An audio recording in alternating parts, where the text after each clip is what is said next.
believe we've been doing this for 7 years.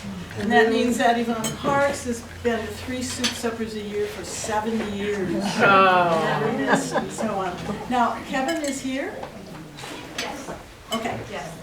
I have the pleasure of introducing Kevin Kelly tonight, our CEO of Two Bunch Palms. And from his fascinating career history, I've selected a few items. So I'll begin with the way he began his career after graduating from Central Connecticut State University with a BA in political science and economics. He spent the next 10 years working on inner city economic development projects. He served in VISTA, that's Volunteers in America, Volunteers in Service to America, which is the domestic equivalent of the Peace Corps. And he formed grassroots community programs that addressed economic inequality in a variety of areas. So that was his beginning. He also holds a postgraduate certificate in community economic development from the Pratt Institute. And he has received awards from the Governor of Arizona, the U.S. Department of Energy, the EPA, and the White House, as well as numerous sustainable planning and design awards. He is founder of Savano Living, a lifestyle-oriented resort real estate advisory and development firm that works with some of the largest developers in the luxury and boutique resort area. Prior to that, he was president of the world-renowned resort and wellness company, Canyon Ranch, with 2,600 employees, 6 facilities, and $135 million in annual revenue. He lives in Arizona, where he guest lectures at the University of Arizona Eller Business College. He's married and has a son and a daughter. Now, is that enough for you? We appreciate his taking his time from his busy schedule to talk to us tonight on 75 years at Two Bunch Palms, History, Mystery, and Health. Kevin?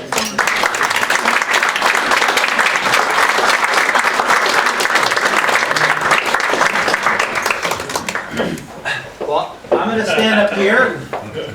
It's great to see such a large crowd. This is the largest group we've had in this new facility, so it's pretty exciting to see everyone here.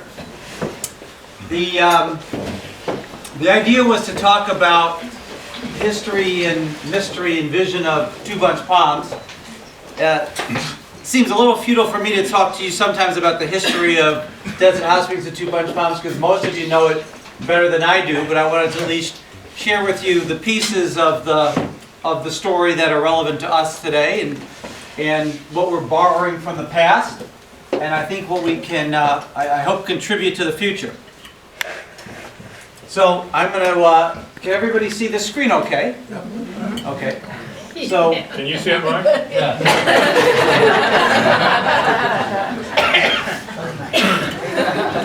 Very well. Kevin. They even have a pointer. Yes, sir. Stand just a little more to the Absolutely. Thank you. So if anybody can't hear me in the back, just let me know. So Rihanna and John asked me to talk about, I guess at the request of this society, about the traditions, renewal, and legacy of the property. So this is Desert Hot Springs. This is Two Bunch Palms, shot somewhere between the 1920s and 1940s. And as you know or can imagine, this little watering hole was very, very prevalent in both the indigenous patterns and travel routes of indigenous peoples, and later both of settlers and prospectors. And it was, in fact, people would traverse from watering hole to watering hole as they made it through Arizona from the Colorado River out to the oceans of Southern California. And this area was critical to survival. It was really known as a place of homesteading. And it was a place where, as we all know now, that geologically, that hot mineral springs would bubble to the surface and create these safe and shaded places of respite. And I think today, as a destination hot mineral spring spa resort, we seek to still be a place of healing and respite. This is this is Dutch, I guess, and we took this from the Historic Society records. One of the early prospectors who lived off the land. Once tried to actually file for the homesteading near Two Bunch, and it didn't go through. But so he actually, as this story tells it, was someone that lived off of the land and traveled around the Two Bunch Palms area by foot. And you all know the picture of, probably have seen it, of Hilda Gray, one of the early homesteaders and one of the pioneering women, probably of the West, not just of this region. And really obviously known for the person who helped to establish some of the, along with Cabot, the early homesteading in this area. The chronology, of course, is relevant. Jack Riley is the first known homesteader here. Cabot is probably the most famous one, that he and his buddy Bob Carr, who homesteaded in Two Bunch Palms, and his neighbor next door. Cabot was the discoverer, as you know, of the hot water. And I think, and they amply named Mission Creek fault line, which is really where the hot water comes from, part of the Miracle Hill fault line, as he discovered the miracle of this hot water, as he created, dug through an old Indian well on his property.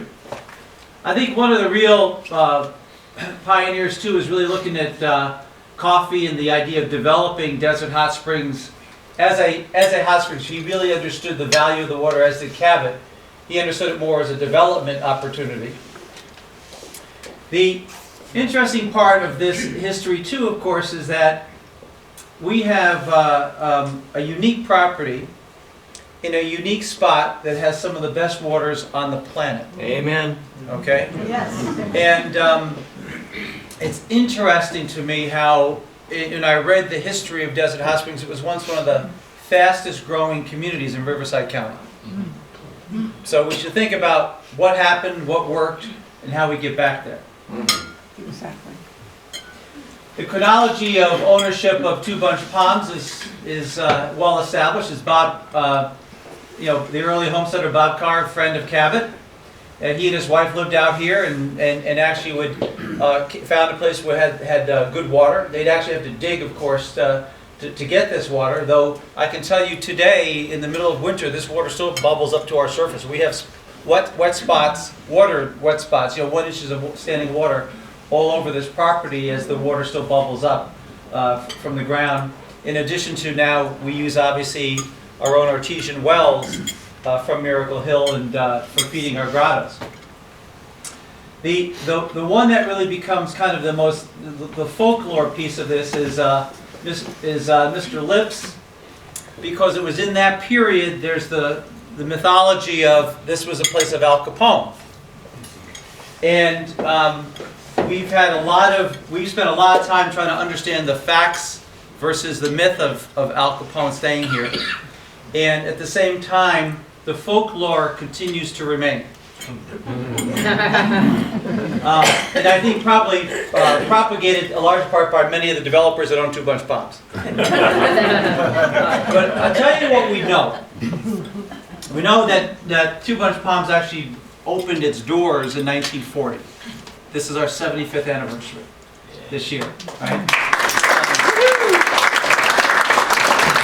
So it's interesting that that during that period, Al Capone was primarily in prison. But we also know that he sent a number of his aides, his henchmen, out throughout the country, particularly down here in the desert, Palm Springs, all the way down to San Diego, to look for safe homes and to build safe places for him when he got out. And what the criteria of those designs was extra thick walls, an underground car transport and actually tunnel to exit quickly from that site or from that home, and a gun turret on top.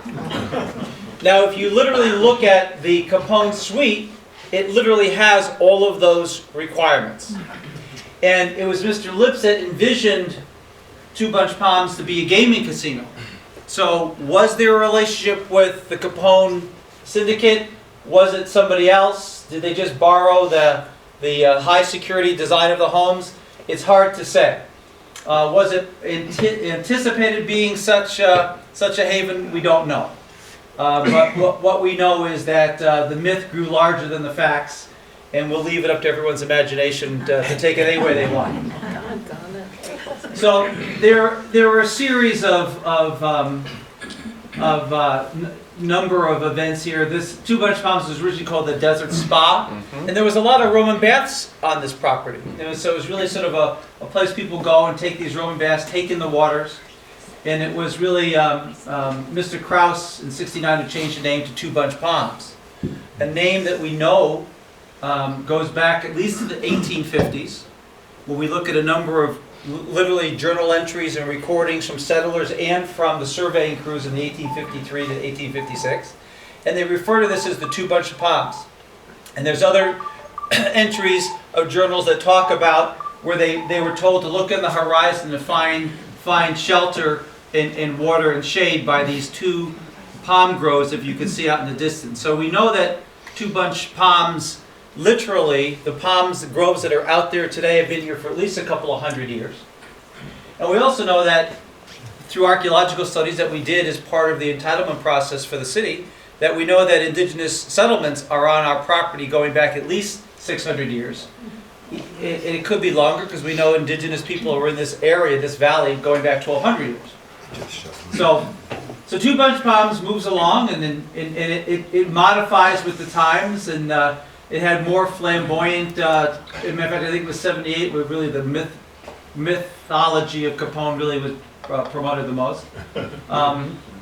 And then John King, the most recent, prior to us, our predecessor, really was a guy who had a big vision for this property, spent a lot of time and money on this property, had a huge master plan, approved by the city specific plan, but was a victim of the times.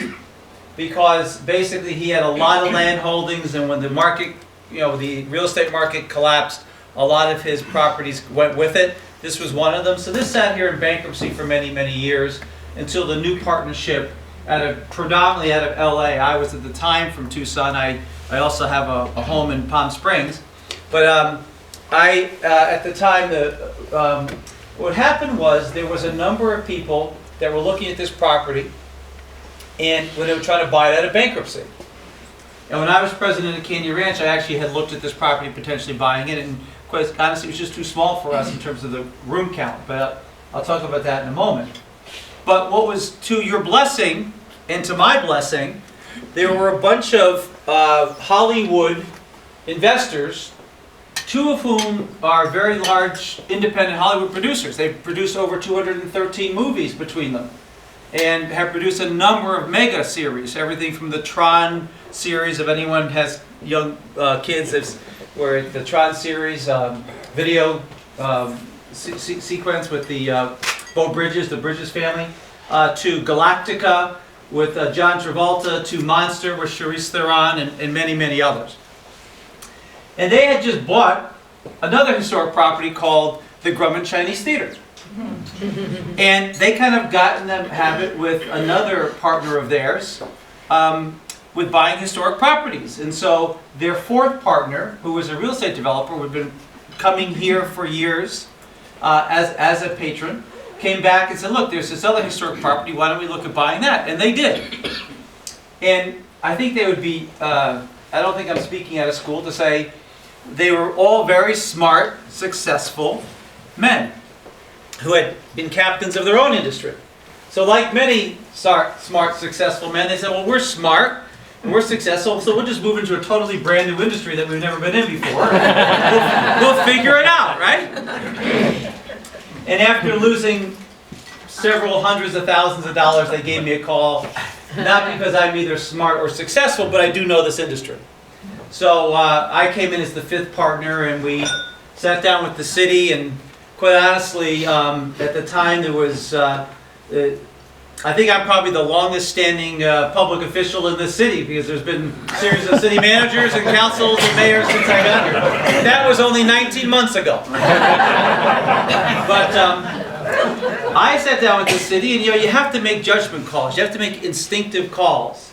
And my sense is, everyone I've ever dealt with at the city cares about moving this city forward. Yes. And so you look for that when you're going in to invest capital to take risk.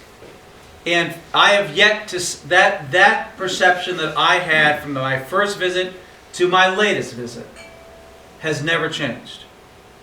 And that gave us the confidence to invest capital and to try to take this beautiful gem and restore her back to her glory.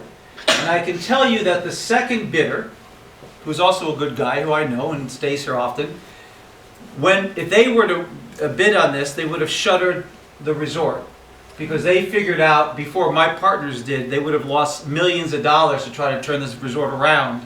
And they basically were going to buy this property as a land play, not as a resort. Okay? And so it's very fortunate that the four men that preceded me, that are my partners today, had both the inspiration and the lack of knowledge to buy this property. Nice.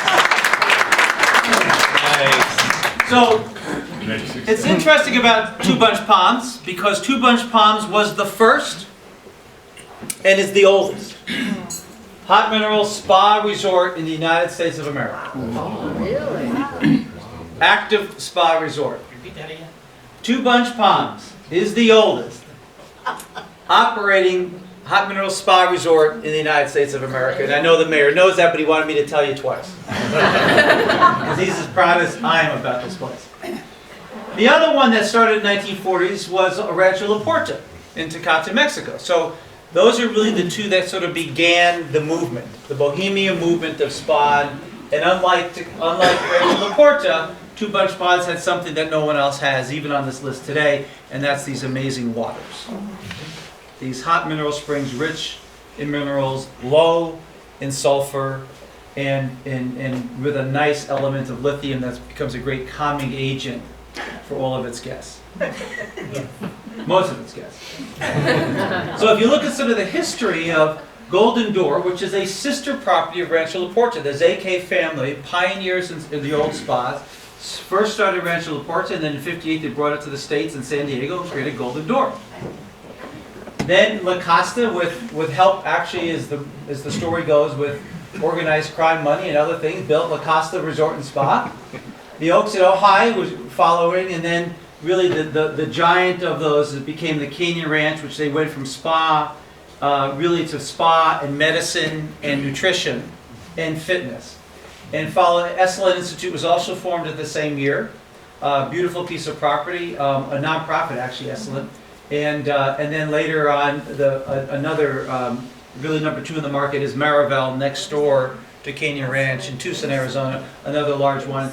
And what's interesting is the market has been looking at the wellness space, and the market has been saying this is a space we all want to get into, because Golden Door, the last one, the original the Golden Door name was sold to a hotel company. It really did not really maximize that name. But the last Golden Door in the San Diego market was just acquired by a group of people from the Carlyle Group, which is a major international fund, and it's a who's who of boards. The Prime Minister of former Prime Ministers and Saudi sheiks and former presidents and vice presidents and Secretary of States all sit on the board of this very influential investment fund. Carlyle Group bought Golden Door. And, Canyon Ranch was acquired recently, 70% of it, by a company associated with Barclays Bank. Maribel was acquired recently by an affiliate of KKR, a major investment hedge fund out of New York and through KSL. And there was other places like Six Sense, Pegasus Capital, and there's a new development from the largest condominium developed in the United States, is looking at getting into this space with Apollo, which is another New York fund. And so what's going on, folks, is a lot of people are figuring out what we all know, is that there's something to this wellness space. There's something to finding these places of respite. And I think that bodes well, because it talks about where maybe desert hot springs can also go as a larger strategy. This is the room I already mentioned about Al Capone and some of the things. So I do this, that I would not normally do this in a public setting, but when normally you go into an investment, you do a SWOT analysis.